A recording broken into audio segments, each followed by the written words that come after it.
Hello, this is the Every Man Can podcast based on mental strength, how we can use it in our everyday lives, interviewing local people, using their experience, their wealth of experience through their personal journeys and their own professional journeys, how they use it for themselves, how they use it for the people, and hopefully you can take something from it. We hope you enjoy.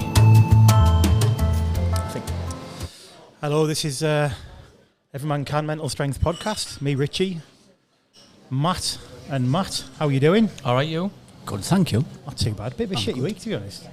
A bit of a shitty week. Yeah, you have. As usual, good pals around you. Keep talking. Yes. Yeah, man. Find those solutions. Don't keep it to yourself. Don't keep it inside. Good. Find some solutions. So it's been, in that regard, it's good to have good people around you, isn't it? Yeah, man. How are you, Matthew? Fantastic. Good. You're always good, aren't you? You're one of them annoying, like... I do have shit times, you know. I know. But you're always... Don't say man, Of course we do. I'm human, man. Yeah. Do you know what? Okay, then, let's have a look. It's just not about me, is it? I had a shit start of the week, but I've had a good week after. Good? Today especially. Yeah, man. Because of the podcast. Yeah, they're good. I look forward to them. And probably because of what we're holding in our hands right now as well. What? The nectar. The nectar that's not going to get me home. And because today, we've been a couple of different places. This is actually our second brewery in two This is a podcasts. theme. Wow. In 3 podcasts, this is becoming a bit of a trend, isn't it? It's not a brewery tour intentionally, but we are obviously supporting like local businesses, particularly those who align to mental health and to men's health. And today we find ourselves at the Brass Monkey Beer Boutique in Guisborough on the High Street, co-owned by Lee Jackson and Danny McCluskey. And Lee's been absolutely tremendous hosting us today, helping us get set up. Absolutely. And I mean, this is a great place. I mean, they've got like 10 beers on tap there, fridges full of another 90 odd beers. It's fantastic. Cool, man. What they're trying to do is support all the different local small breweries. And that's what it's all about. And that's just great for the local economy as well. Yeah, man. Which is good for health as it all goes down the line. That's what we're all about. Fantastic. So we're very grateful to the Brass Monkey for letting us sit and record today. We've our guest today. I am very excited about. The reason I'm presenting this is because he's a man that I got to meet and chat to about the work that he does and try and help him to expand that work in the Tees area. Welcome, Jamie Sadler. Thank you. Thanks for having me. Thank you for coming. No, you're welcome. It's brilliant beer. Yeah, well, here we are in Guisborough in the northeast. You live in Devon. Yeah. I know. Yeah. Quite a trek. Yeah. Yeah, but I was actually born in Stokesley, just down the road, so it's amazing to be back. But yeah, thank you for having me. No, not at all. I understand you've been staying not too far away. Yeah. I've been staying with my dad, who lives near Thirsk, Right. just down the road. Yes. So I'm heading back there after here to take him for a few beers and catch up with him properly. You should have brought him with you now on reflection. I know. It would have been a wild afternoon if I had. He's my dad. He's 78, going on 25. He's wild. That will be me. That sounds like something to aim for to me. That will be me. Jamie, I'm gonna introduce you with your bio. So what I've got here is the Managing Director of Food Nation, the organisation responsible for creating Men's Pie Club.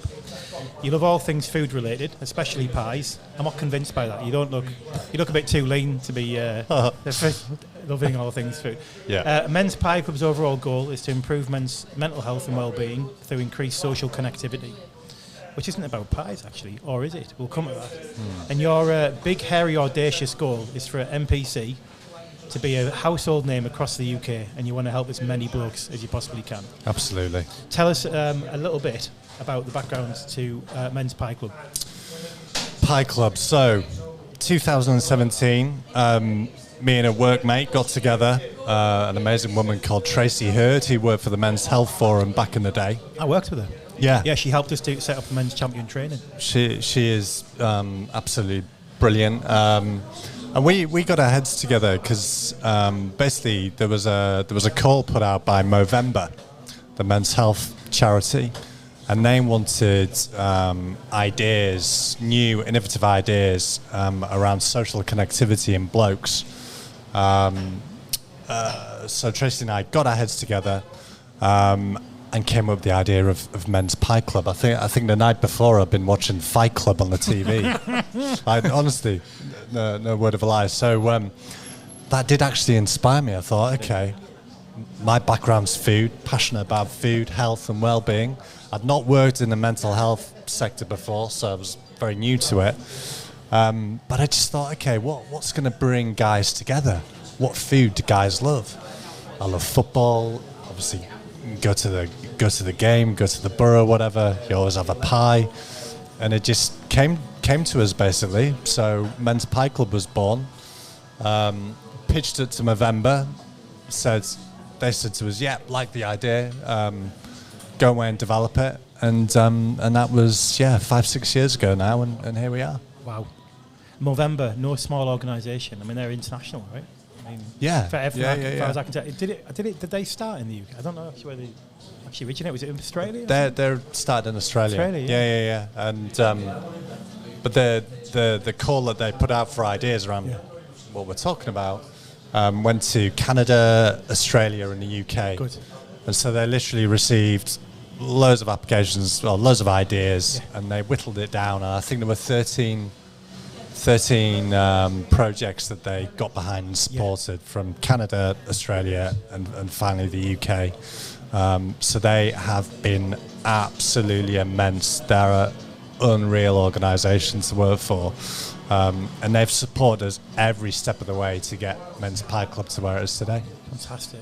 Well done for that. That's a huge amount of work. I know you've worked. I mean, the work you were showing me was very, very impressive. And I know you've had a call out recently to try and work with partners, trying to find a partner hub to get Men's Pie Club launched across the Tees area as well. Mm-hmm. But up to this point, it's been Tyneside. Is that right? Yeah, absolutely. So Men's Pie Club was born and bred in Newcastle.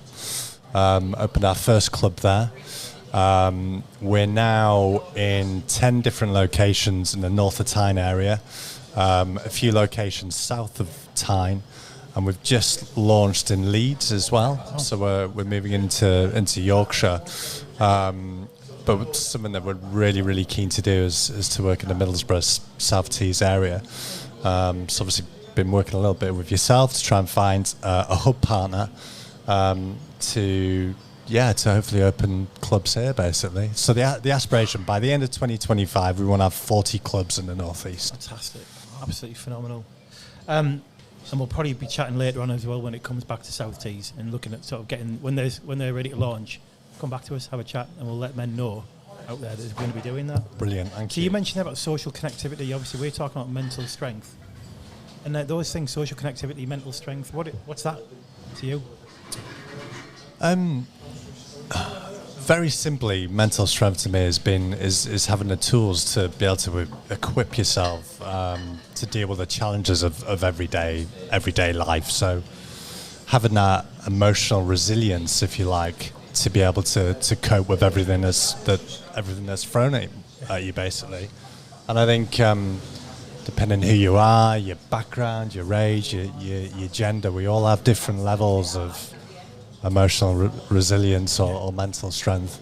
So yeah, that's what it means to me as well. And the men in pie clubs, that's obviously a key factor for these pie clubs. How is pie clubs helping that?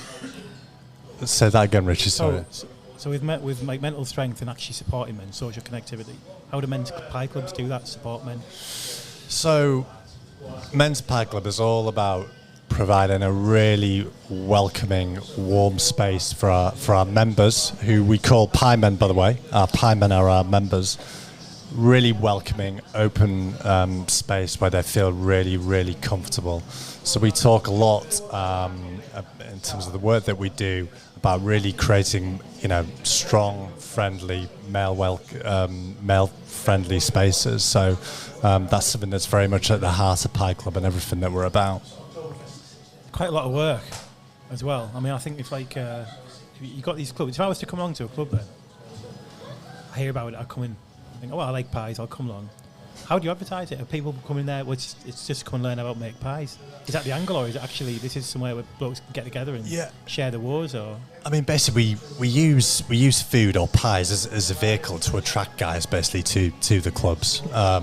But in terms of how it works, so you can join on your own accord. So we advertise, obviously, social media, posters in the local community. word of mouth as well. So anyone that sees or hears about Pie Club gets in touch. If there's a club near them, they can join. They're very, very welcome. We also get a lot of referrals as well. So GPs, social prescribers, Brilliant. community venues, mental health teams, you name it. We've got so many different partners in the communities that we work. We're never short of referrals, actually. So I think pretty much all of our clubs at the moment have a waiting list. Okay, So each club can take up to 10 guys at a time. We keep it quite small, quite intimate. Just because we just find that the dynamic of the club works. People can get to know one another, and it works really well. But it's about 50-50 split. So 50% of our members join on their own accord, 50% are referred in from GPs or health professionals. I think the social prescribing stuff's brilliant, and I think to hear that is quite heartwarming, actually, because when I've been to doctors over the past 3 years, I've been appalling, and I've spoke about this, appalling. I'm feeling horrific. And he Googled in front of me. Yeah. Have you looked at the Samaritan? I was like, oh. But I think that's a really fascinating thing. So they don't do antidepressant pies in men's pie club, do they? Yes, we do that. I think on that would be. I think it's brilliant that the health network are realising that there are things out there to help people rather than just take tablets, look on Google, ring the Samaritans, whatever, go to Mind, which are all great things, but people don't want that. And especially, we always say this, the North East doesn't want that.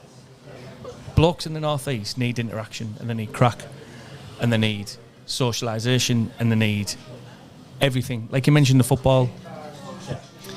Blokes going to football is a massive release, and in Newcastle in particular, they live and breathe that shit, right? Yeah.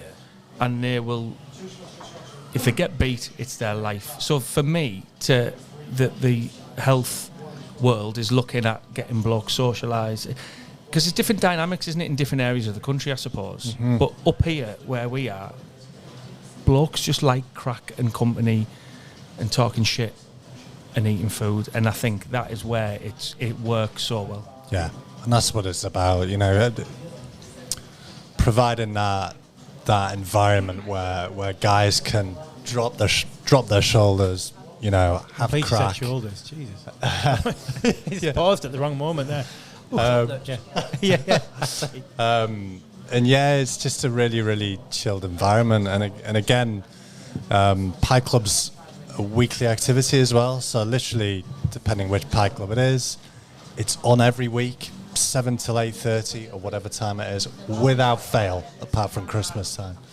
So having that consistency is really, really vital, because the guys know Pie Club is always going to be there for them, no matter what. And I think that's the other thing to say, is that this isn't a program. It's not a 10-week program or a 6-week program where you go and and you leave a few weeks later. It's ongoing. It's always there, and that's really, really important. That comes with its own challenges, which I'll probably come to in a minute. But the issue about when you said there about Matt, we call it primary care, don't we? So when someone has a problem, they're told to go to the GP. And I know you mentioned about Mind, and actually Mind tend to do a lot of other things that are more community-based. I wasn't having to go. No, I know you're not. Actually, you're very supportive, and we've always been very supportive of that. There's a right. So, but particularly when you go to GP, it's either antidepressants or therapy and referral to those services, who even in themselves offer group work and that or referrals into services like this. The problem is that when you look at the numbers of people who are being given antidepressants, all it's doing is just changing the chemistry, as if the medical model sees mental health like that. It sees like the body as a chemical factory, basically. And that's not how blokes are they? Like you said, there, it's about socialising, it's about giving them a meaning, a purpose, and having fun, and having some crack, basically. But when we talk about mental strength, my worst period, if I wasn't coaching football at the time, an under-18s team, I don't know what I'd have done, because it occupied me for 2 nights of the week. I couldn't drink because I was misusing alcohol. Yeah. So I couldn't drink and go training. And then on a Sunday, most of my day was taken up travelling and supporting them, and my own kids were playing football as well, so I was busy. But what it gives you is a routine. So if that's on every week, no matter how shit the week's been, they know at 7:30 or 8:30, whenever it is, to go there, and just for that hour and a half to 2 hours, they can escape. And I think when it comes to mental strength, and it comes to the tools which you mentioned, what you think mental strength is, routine and a familiarity and knowing your environment is a massive thing. Absolutely huge, and I think the other really important point to get across, Pi Club is all about social connectivity, and having the opportunity to build connections with others, like-minded guys, have that sense of belonging, is going to improve your resilience, your emotional resilience, your mental strength. That is absolutely crucial. And I think, ultimately that's what Pi Club's about. But what comes out of it probably is friendships made, and then the next thing, a couple of guys who met last week maybe going for a walk, and then it develops and develops. So the Pi Club, I would imagine, is almost like an introductory, and just go and be mates, and then the social things moves from there, and then people go and play football, they go and socialise again, and it's brilliant. Spot on, Matt. And I think that's what we say, food, the pies are the kind of vehicle or the catalyst to make that happen. And we know we've done our job when we see friendships forming in front of our eyes, and for the guys, seeing the guys socialise outside of Pi Club, or getting involved in other community activities outside of Pi Club, or which is happening on a really consistent basis now. Some of the guys who started Pi Club and weren't particularly confident, quite low on resilience, etc. We're seeing those guys now leading clubs, so they're volunteering their time to actually run Pi Clubs in their community, and that for me is just amazing to see, because we're achieving what we set out to.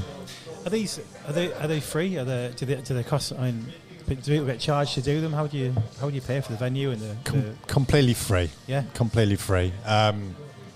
So Pi Club, we need to basically raise money to obviously roll out what we're doing. So we get funding from various different places. Movember, as I mentioned before, have been unbelievable over the last few years. Not just the money, by the way, but they've really, really worked with us and nurtured us, challenged us in all the right ways, and pushed us to get a model which is evidence-based, which has been really important, but just got us into a position where, as and when they're not involved with us from a financial point of view, we can kind of fly on our own. Wow. So if guys come along, they can come along for as long as they like. There's a waiting list.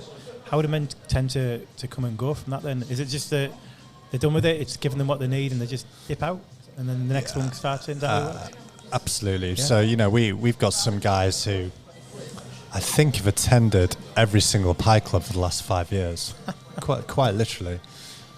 We've got other guys that come along for, a few weeks. It's helped rebuild their confidence, their resilience, help them with their mental well-being, and then they've decided that they don't need to attend, and they're quite happy with the support that we gave them at that time. So it's literally horses for courses, dip in, dip out. We've got other guys that might not come for a few months, and then might be struggling a little bit, and then come back to us. So it quite literally is an open door. Is it totally like? Do you have to train up those volunteers that lead the sessions? Is there a particular structure other than preparing your ingredients, making a pie? Is there a particular questions to get men to open up, or? So I think you have a really important thing to say is that there's no pressure at all for guys to talk about how they're feeling or their mental health or anything. We don't push that. That does happen during club sessions now and again, don't get me wrong, if the guys feel comfortable doing it. But in terms of training for the volunteer leaders, the NPC leaders as we call them, yeah, I mean, we make sure that we give them really straightforward, simple training on what to expect, how to run a club, things to be aware of. So yeah, we're there all the time, you know, to support them through their journey of their journey as a leader. Fantastic. I'm actually, one of the things I was thinking about was the average age of men. The average age of men. Is there a particular type of man? Are they coming into it for that reason, or they're just hearing about it and getting brought along by a mate? How do you notice the changes that are happening, and is that even measured as well? Is that something you record? Yeah. So average age, top of my head, is around about 50. So very much guys in their middle years. In terms of how do we notice changes, one of the things that we put a huge amount of time in from day one, when setting the objectives of Pie Club, what we want to achieve, is evaluating it, and spending a lot of time and effort on that. So we try and make it as simple and as straightforward as possible for the Pie Men, but simple surveys, week 0, week 10, week 20, and so we track their progress in terms of how they're feeling, right, their life satisfaction, right, their well-being, and that enables us to show whether we're having an impact in terms of their life satisfaction and how they're feeling, and whether they're getting what they need out of Pie Club. So we're quite hot on that. Okay, nice. Right. I was just going to say, just one last thing, and probably a good way to round this off. So Jamie, this is only my 3rd podcast in, and you can probably tell these 2 are veterans with the old interviewing. I think that's what the word is. What I would like to ask, and this is what I tend to do, I tend to jump in with a bit of a nugget. Where did you get the black eye from? I'm only asking because I'm half a pint deep, I'm half cut, and I want to know where this black eye's come from, because you did say about at the start, and I was very nice at the start, wasn't I? Yeah, no, none of you said anything. It's funny. So anyway, I was down Spoons on Friday night, and no, I wasn't really. The Pie Club. I promise. No. Shot pies at people. Right in there. Drinking cocoa bombs. Has anyone had a cocoa bomb? No. Anyway, that's another story. No, actually, it was my daughter. She headbutted me. She's only 2. Oh, there we go. I didn't put enough honey on her porridge. But no, she went in for a kiss goodnight, and instead of a normal kiss, she gave me a Glasgow kiss right in the eye. Oh, look at that. Yeah. Best moments. There. Thank you for that. Brilliant. Now then, we hope you're enjoying the pod. Just a little break to tell you about Every Man Can. You can find us on your usual social media platforms. You can find the podcast on wherever you get your podcasts from. We don't care, as long as you listen to it, you enjoy it, you get something from it, and you pass it on to your mates. Enjoy the interview. Let's get back to it. Really good. Thank you very much for that. So, Jamie, I'm interested, and it might be something that you don't want to talk about, it's up to you, but to get to the point of coming up with Pie Club and to getting to the point of coming up with what is a fantastic idea, did you have your own troubles and struggles, and were you struggling to find something to reach out to? I mean, if you don't want to talk about it, that's fine, but is there something that has happened in your life where you thought, I need to reach out, I need to maybe be with a group of people to support? Is there something that spurred the idea on, or? Do you know, it's funny, when we were working up the idea for Pie Club, and obviously the focus was on tackling, social connectivity, so social isolation, loneliness.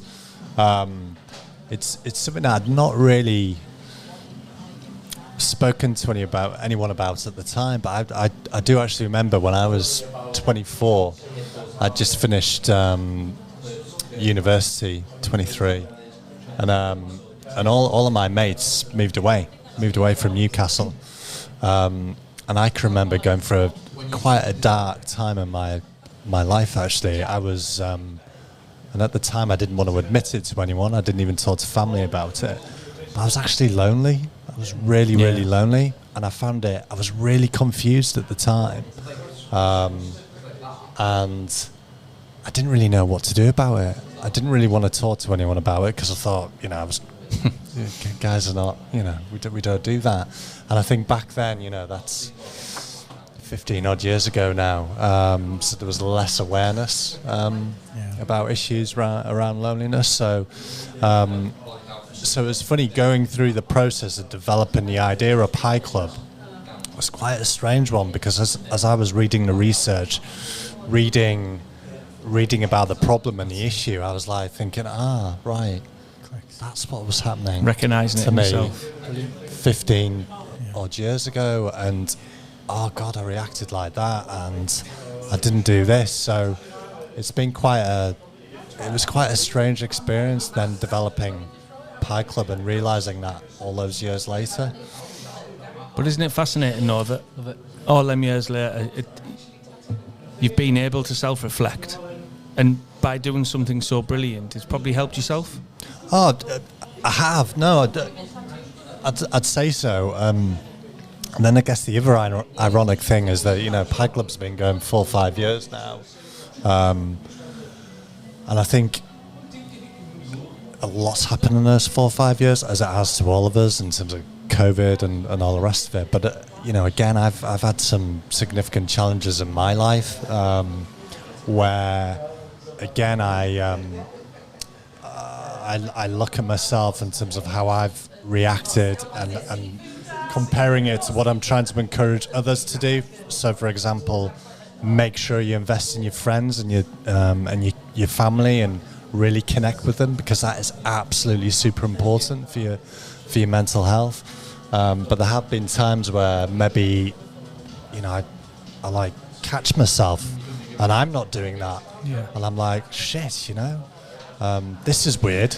I'm running this amazing program which is around building social connections, and I'm hiding away in my house because I feel shit. Yeah. But you talk about tools at the beginning, right? Yeah. And I think throughout my journey, and speaking like we do quite openly to each other, is self-awareness and we talk about this a lot on here, and self-awareness to me is one of the biggest tools that we have. If we just... I'll give you an example. The other week I retired from the police, and it's been 2.5 years of shit and hell and awful times, and I thought I was going to be elated. For 2 or 3 days I was an utter knobhead. Angry, really agitated, taking out my kids, taking out my partner. And I took a step back and thought, and I was really, and my self-awareness is really good, and I said to them, and I apologised to everyone, I just said, look, I know what's wrong, I'm angry, I'm quite upset. And I think having that self-awareness is one of the best tools we can have for a quicker recovery, even if it's a recovery in them short moments, to pull yourself out of that. I think it's really worth doing and worthwhile. It's funny, isn't it? I just think of the first time I got a taste of what makes men talk. It was basically having... I'm going to come to you in a second, Jim. I'm going to ask you about men's only, like men's safe spaces. Because I know one of the questions that often came is, well, what about women? And there is a men's shed in Redcar. It's now like for men and women. It started off as a men's shed, and then some women came along. And they're like, well, can't we take part? And actually, why not? That works for that shed. But I've known of others where it's like they've kept it to, about the lads basically as well. And I do think I remember seeing, basically I used to do men's health toolbox talk about this a lot, and a guy got up, shared a lot of vulnerabilities that he'd been through, and that was it. It was like opening a can of worms. Every other bloke in that room suddenly felt safe to share and felt supported, and they all went away from that feeling much better about themselves. Not because the situation had changed or because the problems had gone away, but because they'd been able to share it and it wasn't contained anymore. Yeah. So what is it, do you think, about men, and what do you think it is about these men's safe places, and is that such an important thing? So what is it that I think about men in terms of why they don't talk about their mental health? Is it important to have a men-only space for this type of thing? Yeah, I mean, it ultimately it's about blokes just feeling comfortable to sit down with other guys and feel as if they can, share what's on their mind. So and ultimately, I think men-only spaces, men's Pie Club for sure is helping them do that. Yeah. What do you think it is about it? What do you think? If women are there, what changes? I think it's important to point out as well that obviously men's pie club, it's in the name, right? It's for guys, but you could interpret it a number of ways. To be honest, I was disappointed when the strippers didn't turn up. To be honest. But actually, women have taken part in pie club. Actually, right, yes. So we certainly don't exclude. Again, we leave it up to the membership of the club. So and by the way, that's the other thing to really point out is that the pie men, the members, they own their club. They're responsible for how it runs. They're responsible for what pie they cook every week. Right. How they work together as a team. So teamwork is a really crucial element of pie club. If you imagine the doors opening of a pie club, they all come in. The first thing that they do, they get their flour and their butter and their milk. If you imagine 10 guys sat around a table rubbing pastry with their fingertips, it's an amazing. Keep talking. This is good. It's an amazing thing. You've got these big guys all sat around making pastry. Yeah. Make their pastry, then they work together as a team to make the filling for their pies. Yeah. And that teamwork, that cooperation, that's where the connections with other guys happen. And that's a beautiful because thing. it's a vulnerability. It's subtle. Gadgie's tough working Gadgie. They don't want to be seen to be kneading flour and being a bit embarrassed with a penny on, but that's where everyone's in the same boat, so you're either here or you're not, I suppose. I keep thinking That's about where the vulnerability pops out then, don't you think? Yeah. I keep thinking about the therapy, whether it's talking, walking therapy, and when one part of your brain is engaged doing something physical, and the other part where it's doing the thinking, it can't put those blockers in place as quick. In other words, the research is pretty solid that if you're doing walking, you're more likely to be able to talk and go deeper and share those things, and are much more comfortable whilst you're actually doing something else. And that's what I relate it to. I do think those really blokey blokes who have to dig deep just to get those stories out. I think this is where the men's only spaces really do them justice. Yes, you'll get some men who come along who probably wouldn't think twice if there was women there to not share, but you will get those blokey blokes. You do, of course you do, and it's like probably more traditional older men. You said the average age is 50. It's around there, yeah. Thing, isn't it? And that's the other great thing about the membership of the clubs. It's quite literally a mega mix of guys. So around the table you can have, Bill from Biker in his 80s, John who's 23, a student, that lives in Bristol, who's, having issues around social isolation, moving to a new town. People who've just moved to the area, guys who are widowed. It's just a complete mega mix, and that mix. And that's one of our values, different together. That mix of characters, that mix of backgrounds is what makes Pie Club really, really rich. Nice. There's Bill from Biker, by the way. He's been selling pies on eBay for £6. I'm not saying anything, but anything more than that. I'm not giving you any address or anything, but it's. I thought it was quite a good deal, to be fair. I haven't tried one. I haven't been long to any of these clubs. I haven't seen them myself, but I can only imagine. Are they in different venues as well? Is it like to go to is it the football club? Yeah, we've got in terms of venues, community centres. Yeah. We're in a library, a community library. We're in a brewery tap room as well, McCall's Brewery in Bishop Auckland. Community kitchens. So quite literally, as long as there's running water, you can open a pie club. You don't need ovens.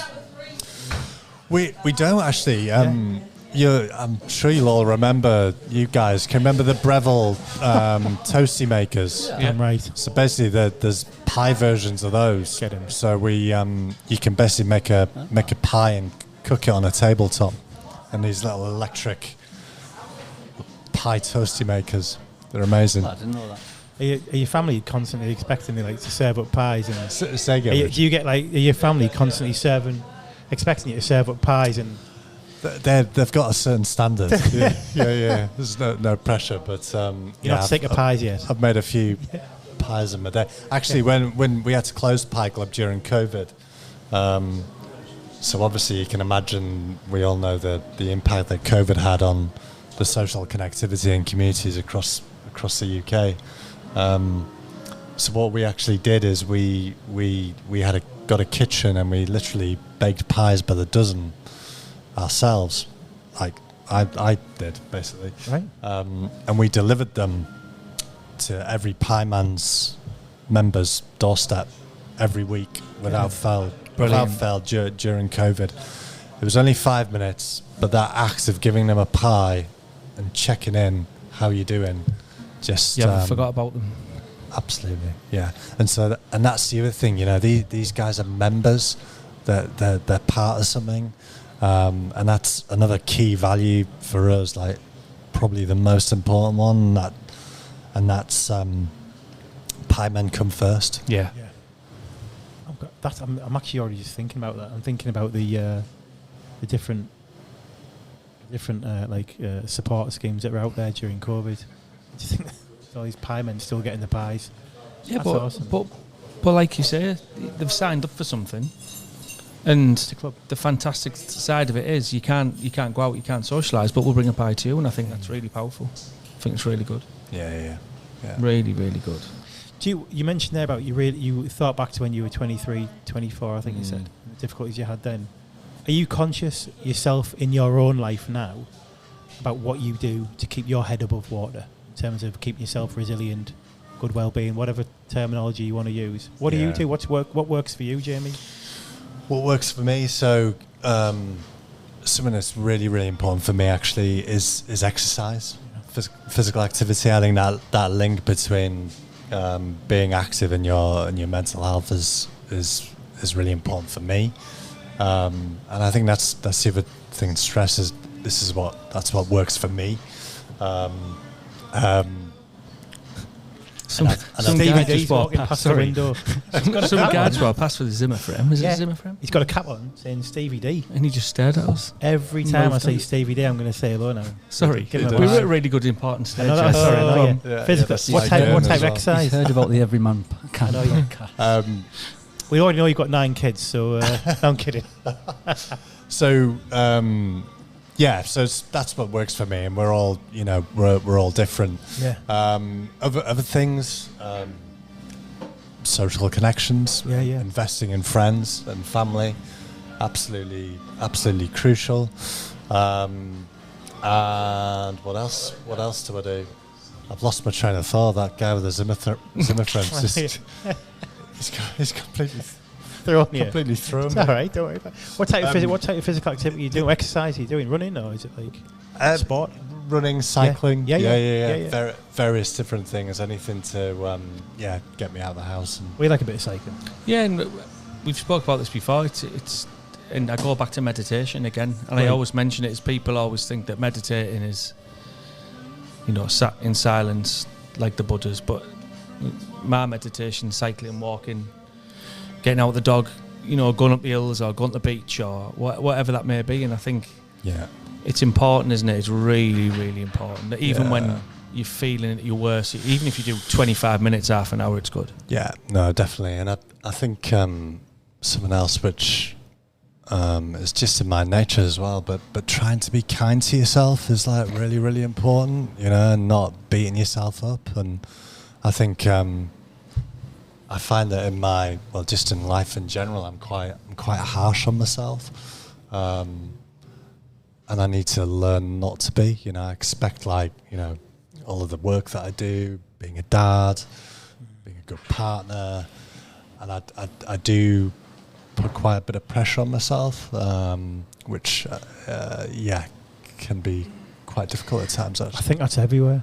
I don't mean I'm certainly not trying to be reduce that, but it's a problem because I think there's a lot of I am not enough to see, and it's a modern day thing. But I bet there's a lot of fellas who feel like that though. Ah, yes, that's Like, my point. am I a good partner? Am I a good dad? Am I working hard enough? And Comparing yourself to others. And there's still that thing of a lot of fellas still think they're the ones who have to put food on the table. Am I bringing it home? Then they work overtime, and then they think, well, I'm not spending time with my family, and then they want to go for a pint with a mate, and whatever it is. And I think that is probably quite a common theme amongst a lot of fellas.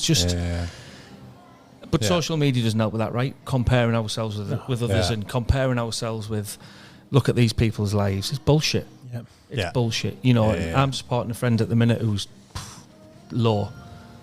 And he said to me yesterday, he said, you know what, Matt? At the end of it all, I've got 2 beautiful kids in my family, and if I lose everything or whatever happens, I've still got them and they're doing well. And I think we lose that focus a lot around what we have and what's precious to us, value-wise, as in emotional value, rather than look at my house, look at my car, look at my clothes. It's all bollocks. You've like us. You've probably seen. I know particularly one guy at the moment, and who's going through just one of the worst things you could possibly ever happen to a bloke, to be honest. And it's like I've seen that person go through a bit of a roller coaster, as we all do, up and down of life. You've obviously probably seen a lot of pie men, going through those things as well. But clearly, what I'm hearing is that when they're coming to Pie Club, they're getting that support. This is a trajectory that takes them up, basically, in the world. And you probably see some guys going from absolute zero bottom, like, you know, lost all hope, to actually getting that bite back in life and kind of. Absolutely. And I'm just going to read a quote from a guy here. Honestly, it was a lifeline for my mental health over the last winter because I had to move to a new city. I didn't know anybody. I was working remotely. The work was starting to go wrong for me. The only person I really had in my support network in the city was my partner, and there was a lot of pressure to put on one person. So you come along and suddenly you've got 12 new pals every night. Oh, well. And that sums it up, really. Doesn't it just? Yes. Jamie, we could talk all day. I've got no doubt there's a lot more to go on. But for now, I want to say thank you. Taking You're time to welcome. come across. Wish you every luck. Not just because it'd be nice to see it expand, but I think blokes in South Tees need this. I think it's very South Tees, this programme. Yeah. And I think we all need choices, and Pie Club adds to the local offer. It does. Of Andy's Man Club, Men's Sheds, and just starts to expand this. So we'll do everything we can to support it. Let us know if we can. Thank you once again. And keep an ear out for on the socials and that when all this starts to go on. Thank you, guys. Amazing. Thanks, Jamie. Cheers. Thanks, Matt. No Thanks, bother. Matty. Cheers. Matty. Thank you.